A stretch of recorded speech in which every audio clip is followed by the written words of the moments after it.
안녕하세요. 저는 이제 30대 중반에 접어든 여성이랍니다.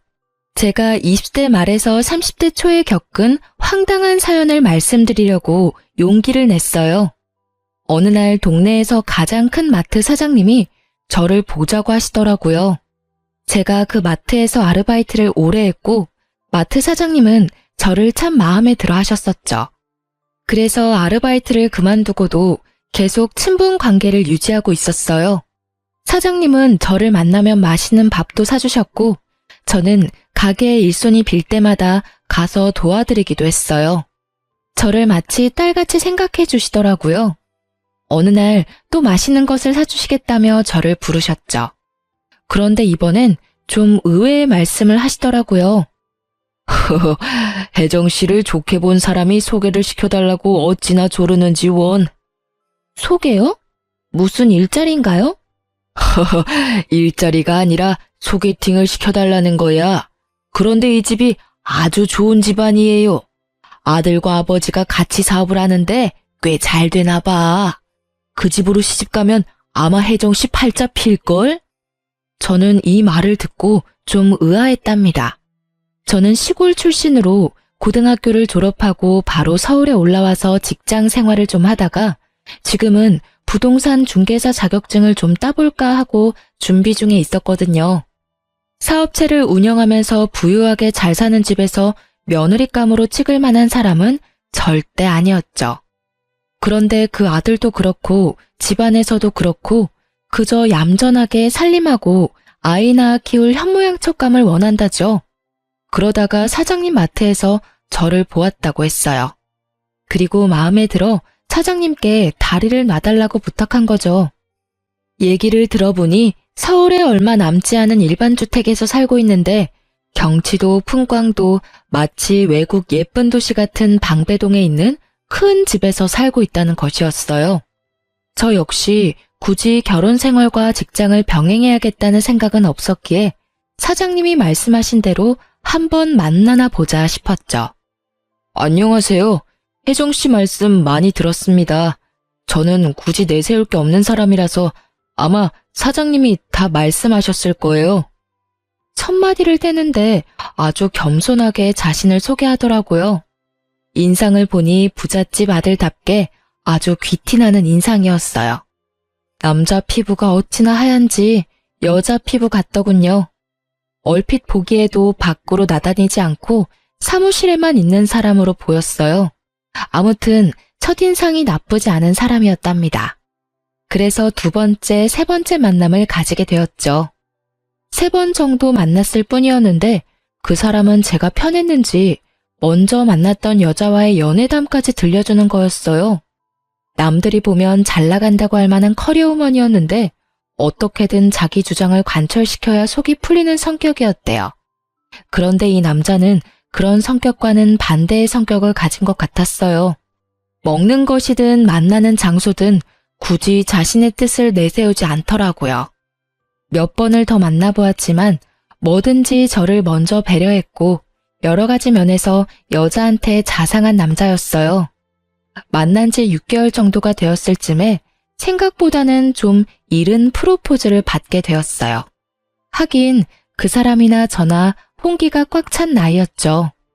우리 집에서도 제 결혼에 대한 걱정이 슬슬 나오기 시작했고 그 사람 집안에서도 빨리 며느리를 보기를 원한다고 했어요. 그래서 서둘러 상견례 날짜를 잡았죠. 다행히 상견례는 화기애애한 분위기에서 잘 끝났답니다. 그리고 결혼 준비를 위해서 우리 엄마와 그 사람의 어머니가 만나면서 결혼 준비가 조금 삐끗하더라고요. 다름이 아니라 예단 때문이었어요. 예비시댁은 아버지 쪽으로 형제가 3분이시고 어머니 쪽으로 5남매라고 하시더군요. 그런데 아버지 쪽이나 어머니 쪽이 모두 좀 사시는 집안들이라서 결혼할 때 예단들이 좀 크게 오고 갔던 모양이더라고요. 그러니까 예비 시어머니의 말은 받았으니 갚아주어야 한다는 것이었죠.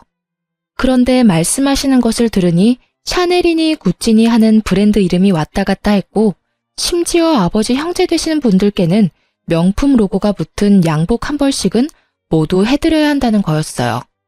이 밖에도 요구가 많았죠. 우리 집도 사실 시골에서 그렇게 가난한 집안은 아니었지만 예비 시어머니가 말하는 그런 예단을 모두 갖춰주는 것은 거의 불가능한 일이었답니다. 그래서 결혼 준비가 일단 소강 상태에 들어갔어요. 뭐야, 집안 형편 안 본다면서. 그런데 이렇게 예단을 크게 해오라고 하시니 이건 나를 며느리로 맞이하기 싫다는 얘기나 마찬가지잖아. 그게 아니라 엄마도 조심스럽게 말씀을 꺼내신 거라고 하시더라고. 받은 것이 있으니 돌려줘야 할 텐데 어떡하나 하고 말이야. 이건 자기가 이해를 좀 해줘. 그 대신 우리 살 집값은 넉넉하게 해주신다고 했어.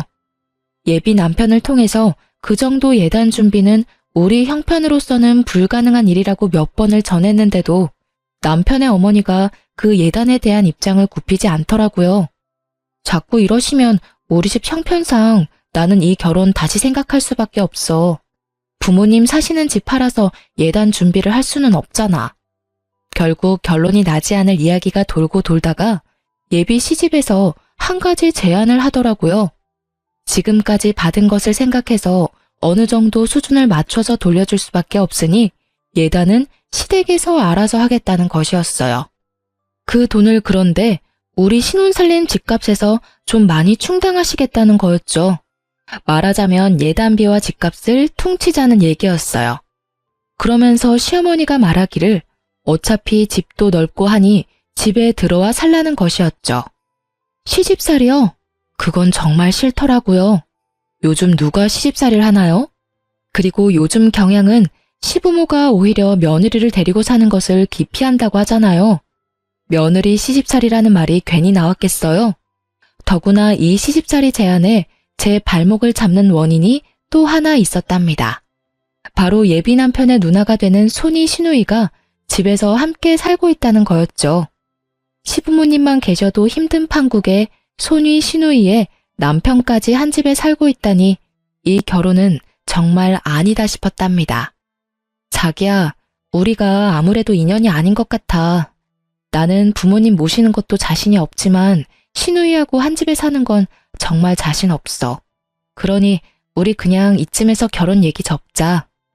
예비 남편이 한동안 말이 없더라고요. 그러다가 고개를 들어 창밖을 보는데 눈물이 반짝이는 게 보였죠. 그리고 그 반짝이는 것을 들키지 않으려는 듯 천장을 바라보기도 하는 거였어요. 제 나이가 몇인데 지금까지 연애 한번 못 해봤겠어요. 결혼 얘기가 나온 적은 없었지만 헤어지던 순간에도 남자의 눈물은 본 적이 없었답니다. 그동안 시집의 예단에 대한 고집과 그럴 여유가 없다는 저 사이에 끼어서 이 사람이 중간에 죽어났겠구나 싶었죠. 모든 걸 다 떠나서 내 마음을 좀 생각해줘. 그리고 우리 누나는 조금 있으면 나갈 사람이야. 길게 같이 살 생각 아니고 지금 매형이 하는 일이 잘 안 돼서 잠시만 우리 집에 살고 있는 거야. 그러니까 제발. 여자의 눈물에 약한 것이 남자라고 하더니 제 경우는 남자의 눈물 몇 방울에 마음이 약해진 케이스였어요. 생각만 해도 싫은 시누이까지 같이 사는 시집살이였지만 잠시라고 하니 일단 이 사람을 믿어보자는 쪽으로 마음이 조금씩 기울었답니다. 이렇게 얘기가 풀리면서 결혼 준비는 다시 활기를 띠었어요. 신혼여행도 해외로 열흘이나 보내주더군요. 시누이까지 있는 시집에 들어와 살기로 한 며느리에게 미안하다는 뜻에서 보내주는 것이라고 했다죠. 그렇게 달콤한 허니문이 끝나고 신혼 살림에 들어갔죠. 물론 결혼 전에도 인사차 간 적이 있었지만 시집을 가서 집을 여기저기 돌아보니 그냥 휙 보았을 때보다 훨씬 넓더군요. 거기다 마당까지 넓어서 이 집을 관리하는 것만 해도 큰일이라는 생각이 들었어요. 그리고 시부모가 기거하는 안방을 잠시 들여다보니 작지 않은 사무실만큼 넓더군요. 일단 음식 마련하는 일만 해도 큰일이었어요. 모두 6식구가 먹고 살아야 하는 일이었죠. 신혼여행이 끝나고 인사를 받겠다고 거실에 앉아있는 시부모와 시누이 내외를 보자 한숨이 저절로 나오더군요. 신혼여행에서 돌아와서 다음 날부터 부엌살림에 대해 우선 배우기 시작했죠. 지금은 시누이와 시어머니가 같이 밥을 해먹고 살고 있었는데 이전에는 가정부가 있었다고 했어요. 그런데 처음엔 괜찮더니 날이 갈수록 해이해져서 내보냈다죠. 시누이는 아주 익숙한 솜씨로 제게 시범을 보였답니다. 그런데 저는 시누이가 제게 부엌 살림의 시범을 보이는 동안 정말 적지 않게 놀랄 수밖에 없었어요. 형님, 식구는 6식구인데 이 정도 양은 7, 8인분은 훨씬 넘겠는데요. 이렇게 음식을 미리 많이 만들어 놓으면 다 남아서 버리지 않을까요? 아니, 이게 우리 집 한 끼분이야. 우리 엄마 아빠가 대식 가셔. 그리고 아버지 사무실이 이 근처에 있어서 밖에서 점심 저녁을 해결하지 않고 집으로 드시러 오는 경우가 많거든. 그래서 항상 여분의 음식이 있어야 돼. 그리고 시부모님은 식사를 부엌 식탁에서 아들, 딸 내외와 함께 하시지 않고 꼭 안방에서 따로 드시더라고요. 제가 죽어라고 음식을 만들어 놓으면 시누이가 안방으로 음식을 가져다 드렸죠. 그리고 시아버지, 시어머니가 간식도 즐겨 드시니 저더러 나가서 사오라고 차키를 자주 주더군요. 그리고 시아버지는 술, 담배도 즐겨 하시는 분이었어요.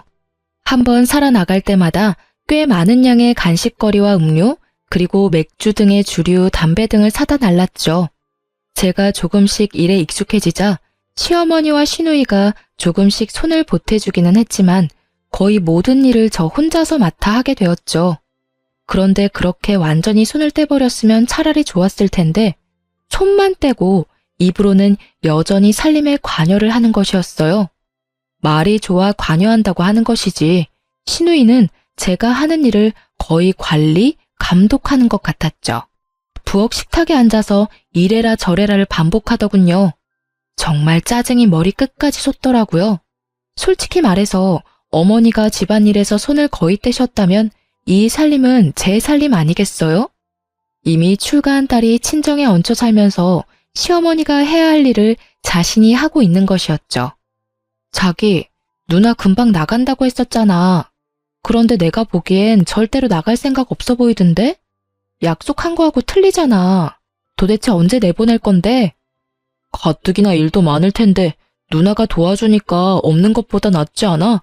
우리 엄마 아빠 음식 만들어대는 것만 해도 힘들 텐데 누나가 도와주잖아. 솔직히 주제 넘잖아. 출가한 딸이 얹혀 살면 나 죽었다 하고 살아도 미울 판인데 할 말 다 하고 어머니 대신 시집살이 다 시키고 도대체 당신 누나가 뭔데?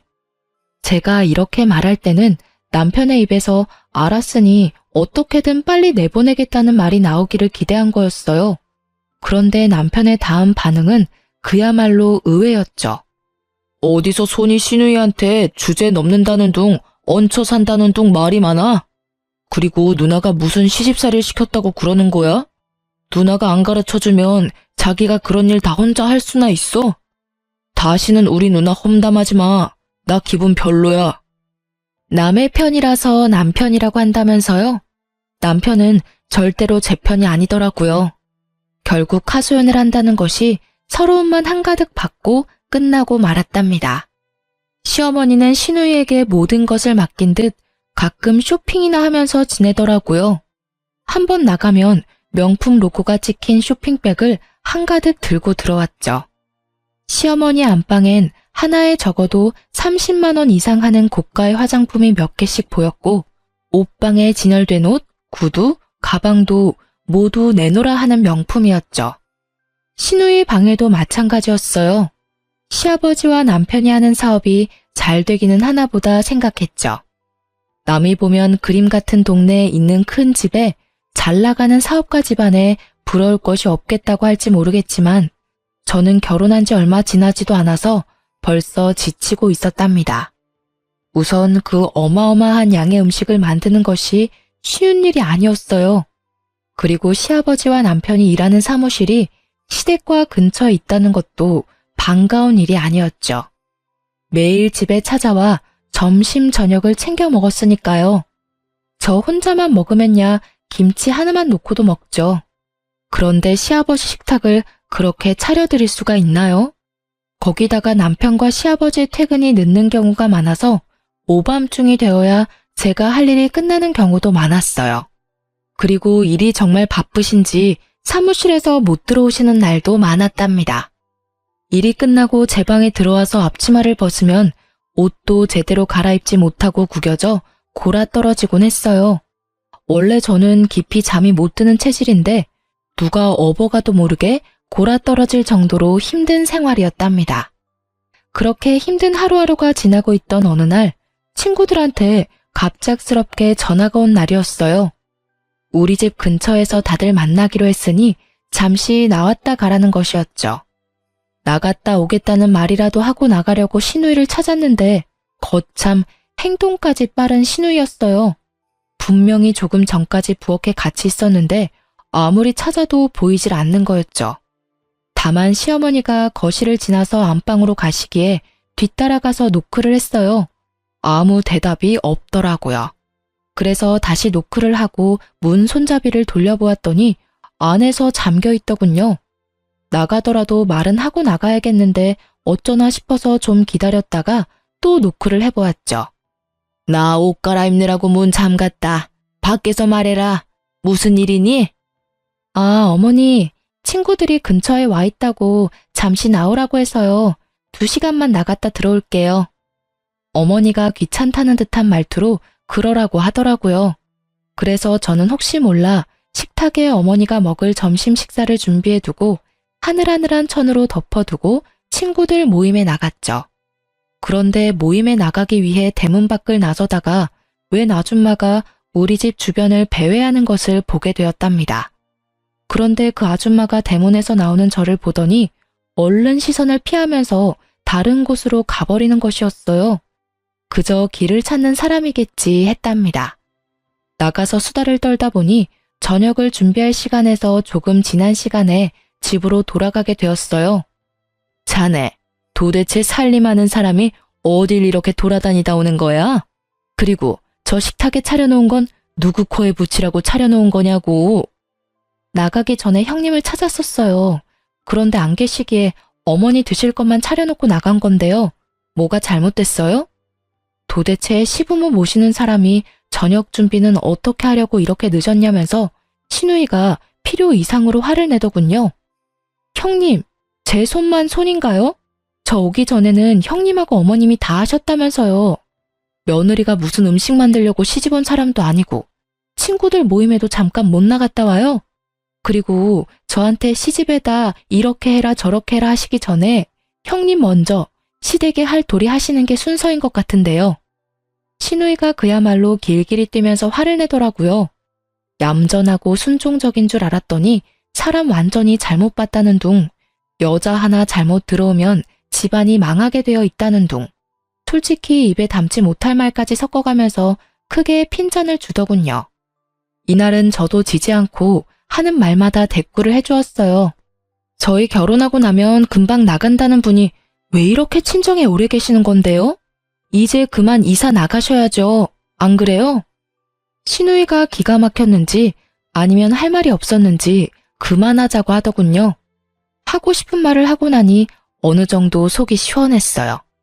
저녁 늦게까지 일을 다 하고 방에 들어와서 오랜만에 꿀잠까지 잤다니까요. 잠을 잘 자서 그런지 다음날 아침이 날아갈 것 같더군요. 아침 식사 준비를 해서 시아버지와 남편을 출근시키고 청소기를 밀면서 콧노래가 저절로 나왔어요. 아, 깜짝이야. 아버님, 깜짝 놀랐잖아요. 언제 들어오셨어요? 저 청소하느라고 들어오신 줄도 몰랐어요. 뭐 필요하신 거 있으세요? 시아버지는 그냥 잠시 쉬러 왔다고 하고는 안방으로 가더군요. 그러고 나서 제가 청소를 하러 2층으로 올라간 사이 시아버지가 어느새 다시 나갔던가 봐요. 저녁이 다 늦어서야 잠시 볼 수 있었죠. 처음 시집 와서는 정말 몸이 너무나 힘들어서 제 방으로 들어가자마자 골아떨어지는 일이 부지기수였는데 이제는 몸이 적응이 되어서 방에 들어가서도 여러 가지 일을 할 수 있었어요. TV를 보고 깔깔거리기도 하고 인터넷도 뒤져보고 넷플릭스에서 이 영화 저 영화 보기도 하면서 시간을 보내다 잠이 들기도 했답니다. 그리고 골아떨어졌을 때는 피곤해서 꿈도 꾸지 못했었는데 이제는 꿈도 꺼지더라고요. 꿈에서 웬 불도저가 하나 나타나서는 우리 집 지하실로 쿠궁거리며 다가오는 꿈도 꾸었죠. 그리고 꿈에 신우이의 머리채를 실컷 잡아 흔들어 주기도 했어요. 비명이 마치 지옥 저 깊은 곳에서 들려오는 소리처럼 윙윙거리며 귓전을 울렸답니다. 신우이 머리채를 잡는 통쾌한 꿈도 있었지만 깊이 잠드는 타입이 아니라서 그런지 꿈자리가 늘 어수선했답니다. 하루는 꿈에 웬 술자리가 보였어요. 남자들 몇이 상을 두고 둘러앉아서 술을 마시면서 얘기를 하는 말소리가 두런두런 들리기도 했죠. 아무튼 잠에 골아떨어지지 않게 되면서 꿈을 자주 꾸는 통에 잠이 깊질 못했고 그래서 낮에 졸린 나날이 계속되었어요. 그날도 요란스럽게 만든 아침을 먹고 시아버지와 남편이 출근을 했고 집에는 시누이와 시어머니 그리고 저만 남아 있었죠. 제가 부엌에서 물잔을 씻다가 그만 바닥에 떨어뜨리고 말았죠. 크리스탈 물잔이라고 조심하라고 시누이가 말했었는데 또 한 소리 듣겠다 싶더군요. 그런데 제가 잘못 들었을까요? 쨍그렁 소리에 이어서 바로 발밑에서 또 한 번 쨍그렁 소리가 난 것 같았어요. 그렇지만 부엌 천장이 높아서 울리는 소리일까 생각도 했어요. 그런데 그게 아니었어요. 분명히 제가 떨어뜨린 물잔의 쨍그렁에 이어서 다른 쨍그렁 소리가 작지만 분명하게 제 귀에 들렸답니다. 일단 저는 시누이가 보기 전에 얼른 치워야겠다고 생각하고 깨진 물잔 조각을 깨끗이 치웠어요. 그러고는 시치미를 뚝 떼고 있었답니다. 그리고 또 며칠이 흘렀고 어느 늦은 밤이었어요. 자기 담배 냄새 너무 난다. 옛날엔 향수라도 뿌리고 다니더니 요즘은 그것도 안 뿌리나 봐. 그 담배는 도대체 언제 끊을 거야? 결혼하면 끊기로 했었잖아. 시부모는 이미 안방으로 들어간 뒤였고 우리 내외와 시누이가 같이 거실에 앉아 있었죠. 그날은 특히 남편에게서 나는 담배 냄새가 거실 전체에 퍼져 있는 것 같았어요. 제가 일어나서 거실 구석에서 탈취제를 찾아 거실에 뿌려대기 시작했죠. 계속 남편에게 담배 좀 작작 피우라고 잔소리를 하면서요. 아유, 이 동네에는 그런 애들 없는 줄 알았는데 고등학생들 몇이 우리 집 뒷마당 쪽 바깥 벤치에서 매일 모여서 담배들을 뻑뻑 피운다지 뭐야? 또 그 애들인가 보다. 시누이의 말에 괜히 애먼 남편을 잡은 것 같아 좀 미안했답니다. 그러던 어느 날 점심시간이 조금 지난 후에 시누이가 제게 또 심부름을 시키더군요. 시어머니와 시아버지를 간식, 음료, 술, 담배 뭐 그런 것들이었어요. 이제는 대략 한 번에 얼마나 사야 하는지도 알기 때문에 신용카드와 차키만을 받아가지고 마트로 향했답니다. 그런데 나가는 길에 얼마 전에 보았던 그 아줌마를 또 볼 수 있었어요. 또 우리 집 근처에서 서성이다가 제가 다가가니까 얼른 돌아서더라고요. 혹시 나쁜 의도를 가지고 그러는 사람이 아닐까 싶어 경찰에 신고를 해야 되나 생각도 들었죠. 그날 장을 봐가지고 와서 시누이에게 그 아줌마 얘기를 했어요. 제가 몇 번 집 주변에서 그 아줌마를 보았다고 하면서 이상한 사람일지도 모르니 경찰에 신고를 해야 할까를 물었답니다. 그런데 시누이의 반응이 필요 이상으로 예민하더군요. 경찰은 무슨 경찰이야? 길거리에 지나다니는 사람을 다 신고할 참이야? 우리 집 앞은 누가 지나다니지도 못하냐고. 네? 그게 아니라요. 형님, 몇 번이 다 같은 사람이었다니까요. 나쁜 마음을 먹고 그럴 수도 있잖아요. 빈집인지 확인하고 털어가는 사람일 수도 있고요. 그러니 신고하는 게 낫지 않겠어요? 시누이는 또 아주 단호하게 쓸데없는 생각 말라고 하더군요. 하지만 분명 같은 사람이었고 제 마음속에 그 일은 하나의 궁금증으로 남았답니다. 며칠 뒤 길에 나가보니 어느새 단풍이 다 떨어지는 계절이더군요. 길에 떨어진 단풍잎들이 사람들의 발길에 밟혀서 지저분했어요. 차도에까지 날린 단풍잎들이 자동차 바퀴에 밟혀 도로도 지저분했고요. 장을 다 보고 집에 돌아와 차고에 차를 두고 일부러 대문을 통해 앞마당을 가로질러 들어갔어요. 집 앞 마당에도 나뭇잎들이 떨어져서 짓밟혀 지저분할 것 같았죠. 그런데 정말 이상했답니다. 나뭇잎이 떨어진 그대로 아무에게도 짓밟히지 않은 채로 온전한 모습을 하고 있는 거예요. 기껏해야 제가 나가면서 밟은 것 정도였어요. 솔직히 식구가 6식구이고 아침마다 4사람씩 출근을 하는데도 나뭇잎이 멀쩡하다뇨. 다들 이 마당을 통해서만 나갈 수 있는데 참 이상하다 싶었죠. 그러다가 한 가지 깨달은 사실이 있었답니다. 그동안 거의 한 번도 빼놓지 않고 시아버지와 남편이 출근할 때 중문까지만 배웅을 했었다는 생각이 났어요. 따라 나갈라 치면 굳이 중문을 닫으면서 나오지 말라고 했던 남편의 말도 기억났고요. 오늘도 남편과 시아버지가 중문을 통해 나갔고 저는 현관을 나가는 것까지만 보고 들어왔던 기억이 나더군요. 시누이는 어딜 갔는지 보이지 않았고 어머니도 안방에 있는지 기척이 없었고요.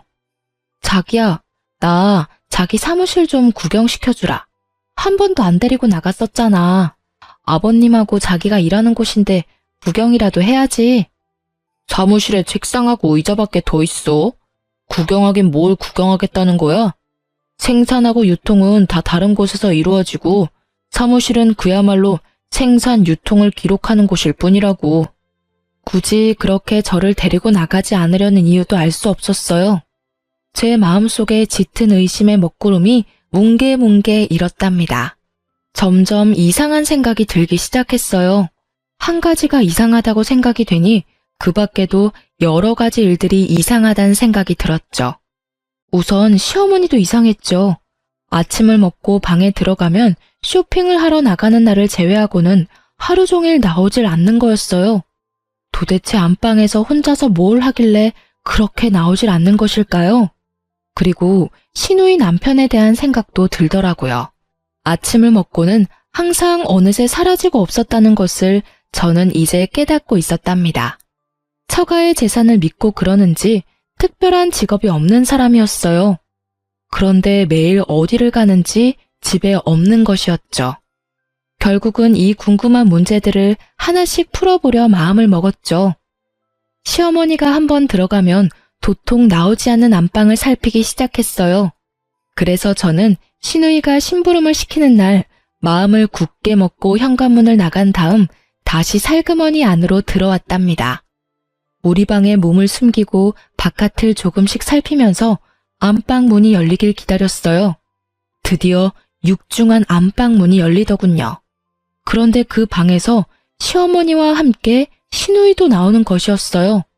두 사람이 함께 나와서 뭔가를 의논하는 것 같더니 부엌으로 향하더라고요. 정말 모험이었지만 저는 얼른 발소리가 나지 않게 안방으로 가서 방문 안을 들여다보았어요.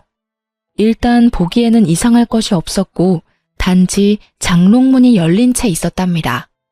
그런데 저는 안방에 들어서면서 도대체 어디서 풍겨오는지 모를 아주 지독한 담배 냄새를 맡을 수 있었어요. 그러고는 분명히 장롱 뒤쪽에서 웅얼거리는 사람들의 소리를 들었죠. 정확한 내용은 알 수 없었지만 분명히 여러 사람들의 목소리가 섞여 있었어요. 너무나 무서워서 그만 안방을 뛰쳐나와 우리 방으로 가서 이불을 뒤집어 쓴 채 덜덜 떨었답니다.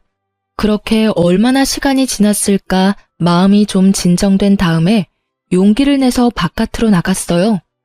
뭐야? 내가 심부름 보냈었잖아. 여태 안 가고 뭘 하고 있는 거야? 형님, 제가 글쎄 신용카드를 안 가지고 그냥 나갔더라고요. 그래서 가다가 그냥 돌아왔어요. 카드 가지고 다시 나가야 해요. 시어머니와 시누이가 젊은 애가 정신이 없다며 혀를 끌끌 찼고 저는 얼른 바깥으로 나와 차에 시동을 걸고 전 속력으로 달렸죠. 집에서 먼 거리를 달려왔다 싶었을 때 주차할 만한 곳을 찾아 차를 멈췄어요. 그리고 생각을 하나씩 정리하기 시작했어요. 분명히 집안에 제가 알고 있는 사람 말고 다른 사람이 있다는 결론을 내렸죠. 장롱 뒤쪽에서 들리던 소리, 결코 제가 잘못 들은 것이 아니었답니다. 그러고 보니 안방에서 거의 나오지 않던 시어머니와 그 알 수 없는 목소리의 주인공들의 관계가 궁금할 수밖에 없었죠. 도대체 이런 일들을 어떻게 설명하면 좋을까요? 그러다가 제가 한 가지 기억을 놓치고 있다는 것을 깨달았어요. 바로 집 근처를 배회하던 그 아줌마에 대한 것이었죠. 경찰에 신고하자고 했더니 시누이가 펄쩍 뛰던 일도 생각났고요. 정말 무서워서 집으로 돌아가고 싶지 않았지만 제 남편이 관련된 일이었어요. 이렇게 말 한마디 없이 도망치고 말 수는 없는 일이었죠. 그래서 집으로 돌아갔는데 동네 어귀에 들어서면서 그 아줌마를 또 볼 수 있었어요. 얼른 내려서 아줌마를 붙잡았죠. 아줌마는 처음에 저를 겁내하더군요. 아줌마, 저희 집 주변을 자꾸 왔다 갔다 하시는 이유가 있죠? 왜 그러시는지 얘기 좀 해주세요. 저 겁내지 마시고요. 저 역시 알고 싶은 일이 있어서 그래요. 아줌마가 제가 누구인지를 물었고 저는 시집 온 지 얼마 안 된 며느리라고 스스로를 소개했죠. 세댁, 나는 그 집에서 일하던 가정부예요. 일단 일이 너무 힘이 들어서 그만두고도 싶었고, 그리고 그 집 사람들 다 너무나 이상한 사람들이에요. 세댁 혹시 그 어마어마한 집이 자가가 아니라 새 들어 산다는 거 알아요? 새를 들어 산다니 정말 처음 듣는 말이었어요. 도대체 그 비싼 동네에 그것도 그 큰 집에서 보증금은 얼마며 만일 월세라면 도대체 얼마를 내고 산다는 말인가요? 아줌마가 말해주더군요. 적어도 1,000만 원 가까이 세를 주면서 살고 있다는 것이었어요. 그걸 어떻게 알았느냐고 했더니 의외로 우리 시집이 그 집으로 이사 온 것이 얼마 안 되었다는 것이었죠. 부근의 인력 사무실에서 아줌마는 인기가 좋은 사람이었다고 했어요. 요리 솜씨가 좋고 깔끔해서 써본 사람들은 다시 찾는다고 하더군요. 그래서 아줌마가 시집의 입주 가정부로 고용이 되었다는 것이었죠. 그런데 무슨 공사를 하는지 안방과 지하를 인부들이 왔다 갔다 하면서 공사를 하더라는 것이었어요. 기간도 꽤 걸렸고 마당에 쌓인 자재들을 볼 때 큰 공사였다는 것이었어요. 공사가 다 마무리되었을 즈음 어떤 사람이 찾아왔는데 동네 사람들에게서 얘기를 들었다며 집안에 어떤 공사를 했는지 따져 묻더라는 것이었죠. 그런데 시어머니와 시아버지가 지하실이 지저분해서 깨끗하게 개조해 놓았노라고 그 사람들을 달랬다더군요. 원하면 나갈 때 원상복귀 하겠다고 했고요. 그때 아줌마도 슬그머니 집주인과 시어머니를 따라 지하실에 내려가 보았다고 했어요.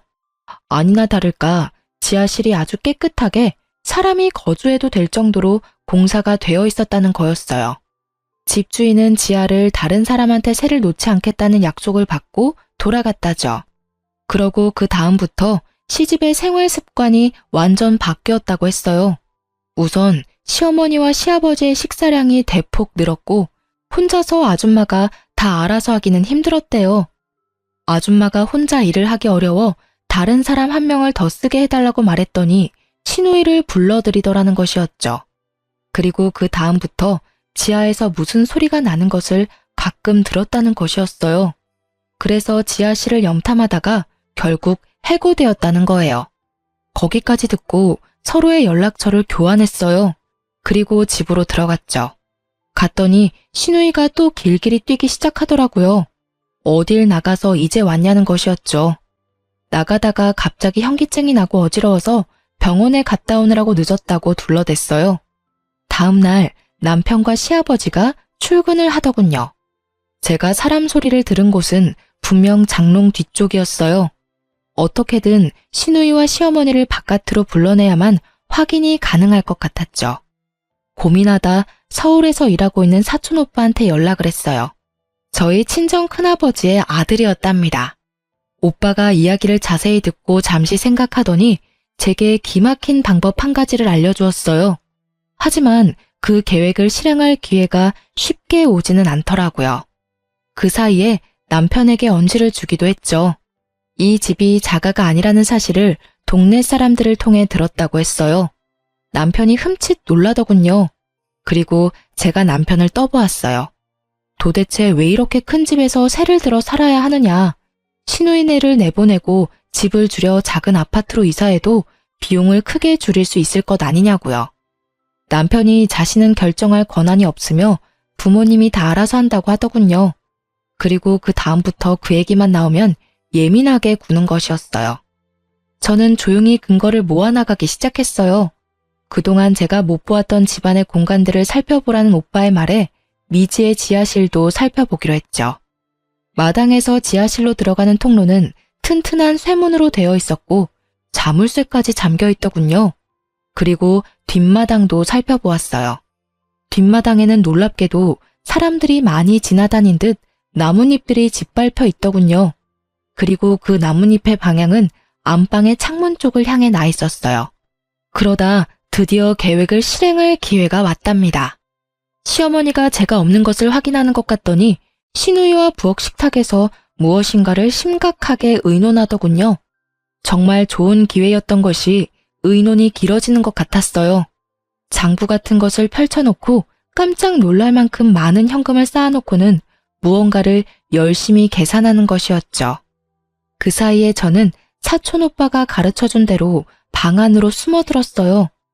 정말 가슴이 뛰고 무서워서 죽을 것 같았지만 오빠의 말을 믿고 그대로 했죠. 장롱문을 열어보니 역시 뒤쪽에서 분명한 말소리가 두런두런 들리더군요.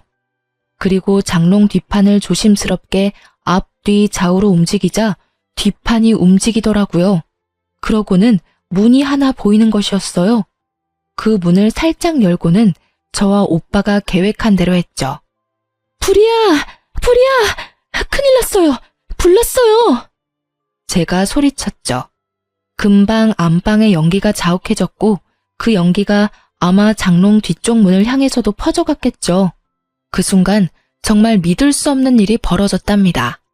장롱 뒤쪽 문이 활짝 열리더니 거기서 많은 사람들이 튀어나오는 것이었어요.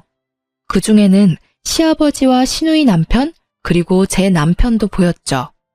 출근을 했다던 사람들이 장롱 뒤에서 나오는 희한한 장면이었어요. 저는 비로소 초로에 접어든 부부의 음식이 왜 그렇게 많아야 했는지 그 이유를 알 수 있었답니다. 사람들이 튀어나오자 저는 침착하게 양동이에 물을 부어 불을 껐죠. 시어머니와 시누이가 안방으로 튀어들어오면서 이 모든 장면을 목격했어요. 그리고 급하게 저를 양쪽에서 잡더니 거의 쓰지 않는 1층의 작은 방으로 끌고 가더군요. 그리고 저를 밀어넣더니만 나오지 못하도록 바깥에서 문을 잠그는 소리가 들렸어요. 그런데 저는 그 작은 방 안에 오래 갇혀있지 않아도 되었답니다. 곧 일단의 사람들이 거실을 통해서 안방으로 뛰어들어가는 소리가 났고 제가 방 안에서 세차게 문을 두드리자 저를 밖으로 나가게 해주었어요. 사촌 오빠가 같이 온 사람들을 지휘하고 있었답니다. 제가 오빠와 일을 의논할 때 오빠가 해주었던 말은 이랬어요. 혜정아, 네 말을 들어보니 그것은 하우스를 운영하는 사람들의 수법이야. 하우스라는 것이 뭐냐 하면은 도박장이라는 거다. 아마 몰래 모여서 도박을 하고 있을 거야. 도박장을 개설한 사람은 일단 장소 사용비로 꽤 많은 돈을 받아내고 식사 등 필요한 물품도 엄청난 이문을 얹어 팔기도 하지. 맥주 한 병에 10만 원, 뭐 이런 식이야. 그러면서 오빠가 말했죠. 기회가 올 것이니 기회가 오면 놓치지 말고 오빠가 시키는 대로 하라고요. 저는 그 기회를 보다가 안방에 양동이를 가져다 놓고 그 안에 불을 지펴 연기를 냈던 것이었답니다. 우리 오빠는 말이죠. 서울중앙지검에 근무하는 검사였어요. 우리 집안의 자랑이자 긍지였죠. 저에게 그렇게 하도록 시켜놓고는 집 주변을 수사관들이 매일 감시를 한 것이었어요. 제가 결정적인 증거가 드러나게 하는데 큰 역할을 한 것이죠. 장롱의 통로를 통해 기어나온 사람들이 줄줄이 연행되었어요. 남편과 시아버지 그리고 시누이 남편도 연행되었죠. 저는 참고인 겸 증인으로 검찰 수사관들과 동행했고 가정부 아줌마도 참고인으로 와 있더군요. 제가 시모와 시누이에게 말했어요. 그렇게 번 돈으로 명품으로 휘감고 사는 것이 그렇게 좋던가요? 남의 집을 빌어서 도박장을 개설할 정도로 돈이 그렇게 좋았어요? 그렇게 해서 모은 돈으로 앞으로 무엇을 하려고 했는데요? 내 짐작이지만 아마 생각보다 저축이 많지 않을 것 같네요. 그렇게 번 돈은 금방 써버리기 마련이니까요. 정말 성실하고 힘들게 번 돈이라야 귀중한 것을 아는 법이죠. 아이고, 며느리 하나 잘못 들여서 집안이 망했구나. 옛말에 개같이 벌어서 정승같이 쓰라는 말이 있지 않니? 나는 내 나름대로 그렇게 쓴 거다. 지하에 음식 날라다 주고 심부름 해주는 일은 뭐 쉬웠을 것 같니? 나도 힘들게 노동을 해서 번 돈이야. 그렇게 해서 사람들이 부러워하는 물건들 좀 사들였다. 이게 정승같이 쓴 거 아니겠니? 궤변 중에서도 인류 역사상 최고의 궤변이네요. 한 사람도 아닌 온 식구가 그런 생각을 하는 것 같으니 그것도 정말 희귀한 일이고요. 남편과 시아버지는 이미 상습 도박으로 여러 번 처벌을 받았다죠. 그리고 남편은 이미 한 번 이혼을 한 전력이 있더군요. 그것도 남편의 도박병 때문이었죠. 이혼 후에도 그 사실을 들키지 않기 위해선 번듯한 가정을 꾸려 멀쩡하게 살아가는 척 연기를 할 필요가 있었죠.